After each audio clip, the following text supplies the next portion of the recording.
Assalamualaikum warahmatullahi wabarakatuh. Saat ini saya bekerja di RSU, ya, Rumah Sakit Umum yang juga menangani pasien curiga COVID-19. Dalam perjalanannya saya melihat teman-teman tim medis saya sepertinya perlu diberikan support ruhiyah. Sekiranya Ustadz bisa memberikan sedikit doa dan semangat bagi kami agar kami tenang dan tidak takut berlebihan terhadap wabah ini. Pertanyaan yang bagus sekali. Saya coba berusaha memberikannya, semoga Allah subhanahu wa ta'ala yang memberikan taufiknya baik buat saya dalam mengucapkan dan juga teman-teman dalam memahami dan menerimanya. Yang pertama, yakinlah teman-teman sekalian adalah takdir Allah subhanahu wa ta'ala. Qul la yusiban illa ma kataballahu lana. Tidak ada sesuatu yang akan menimpa kami kecuali yang sudah Allah takdirkan kepada kami. Dan Allah subhanahu wa ta'ala itu maha melihat, maha mendengar, maha mengetahui.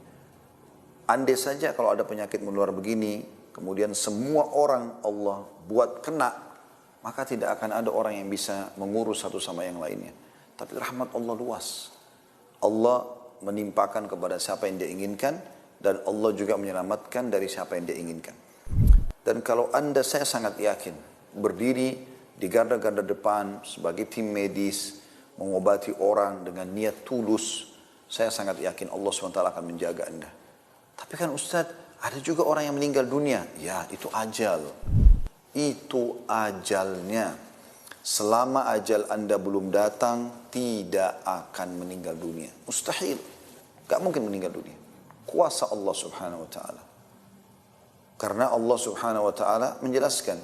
فَإِذَا جَاءَ أَجَلُهُمْ لَا يَسْتَأْخِرُونَ سَاعَةً وَلَا يَسْتَقْدِمُونَ. Kalau ajal yang sudah datang, mereka tidak akan diterlambatkan sesaat, tidak akan juga dimajukan sesaat. Jadi saya sudah ceritakan semalam kisah Abdullah, seorang hamba saleh, bagaimana dia diberitakan tentang anaknya yang mati dibunuh orang. Tetap tenang, dia dengan santainya makan sehingga membawa informasi kaget, lalu mengatakan bagaimana Anda bisa tenang seperti ini. Sementara sangat jelas kalau anak Anda dibunuh orang. Maka dia mengatakan kalimat, dan ini akidah seorang mukmin. Ya. Dia mengatakan, ketahuilah anak saya mati bukan karena tusukan orang itu. Karena kalau dasarnya ajalnya belum datang, biar ditusuk oleh 10 orang, 1000 orang tidak akan mati. Tapi kalau ajalnya sudah datang, dia akan meninggal walaupun cuma 1 orang yang menusuknya. Kemudian makanan ini Allah SWT perintahkan saya untuk memakannya dan bukan membuangnya.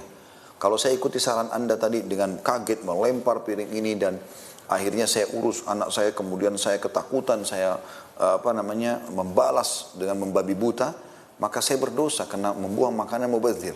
Saya juga membabi buta, membalas keburukan dengan keburukan, juga itu adalah sesuatu yang buruk, ya. Tidak boleh anak saya dibunuh, saya juga membunuh orang itu dengan cara saya sendiri. Maka secara hukum dia berdosa karena membunuh, kita pun berdosa karena membunuh.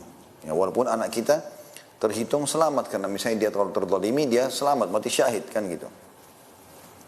Maka saran saya teman-teman sekalian yang sedang aktif di rumah sakit, Anda tinggal itu instruksi. Kemudian Anda jalankan beberapa kiat yang sudah saya sampaikan. Yang pertama, bacalah doa keluar rumah. Bismillah, tawakkaltu ala Allah, la hawla wa la quwata illa billah. Kata Nabi SAW, siapa yang kalau mau keluar rumah, baca dengan nama Allah. Aku berserah diri kepadanya, tidak ada dan kekuatan kecuali miliknya. Ya, kecuali Allah subhanahu wa ta'ala akan menjawab mengatakan, kamu telah mendapat petunjuk.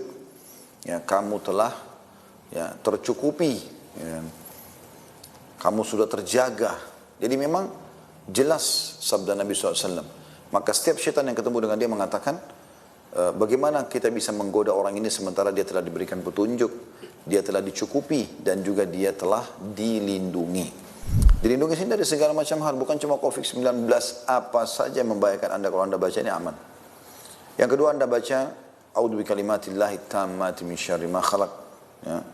Dengan membaca doa ini, aku berlindung dengan nama Allah yang sempurna dari seluruh keburukan yang diciptakan. Juga dengan bismillahilladzi la yadurru ma'asmihi syai'un fil ardi wala fis sama' wa huwas samiul alim. Dengan nama Allah yang tidak ada yang bisa membahayakannya baik di langit maupun di bumi, dan dia maha mendengar lagi maha mengetahui.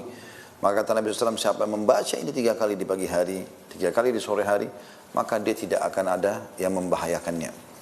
Anda baca doa, ya. Doa-doa, zikir pagi kalau mau keluar rumah, zikir pedang kalau pulang dari rumah. Banyak. Allahumma as'alukal afwa wal afiyah. Ya Allah, aku minta kepadamu keselamatan ya, dan juga kesehatan di dunia wal akhirah, di dunia dan di akhirat, gitu kan. Allah mahfadni min baini yadayya, ya Allah jagalah aku dari depanku, wa min khalfi dari belakangku, wa an yamin dari kananku, wa an shimal dari kiriku, wa min fawqi dari atasku, wa a'udzu bi 'azamatika an uqtala min tahti, dan juga aku berlindung kepadamu jangan sampai aku tertimpa masalah dari bawah kakiku, kan begitu. Jadi Anda lakukan ini, baca zikir-zikir ini ya. Berdoa kepada Allah Subhanahu wa taala. Yang kedua Anda berdoa setelah zikir, yang kedua Anda berdoa kepada Allah Subhanahu wa taala. Yang ketiga tentunya Anda coba ya bertawassul dengan amal saleh, minta supaya juga didoakan oleh orang tua, minta supaya didoakan oleh pasien itu, dan seterusnya lah ya. Itu insya Allah sudah cukup untuk bisa mewakili semua itu insya Allah. Yakinlah saudaraku, Allah Subhanahu wa taala itu maha baik ya, maha penyayang, dan tentu akan menjaga Anda sebagaimana juga Anda ingin menolong orang lain.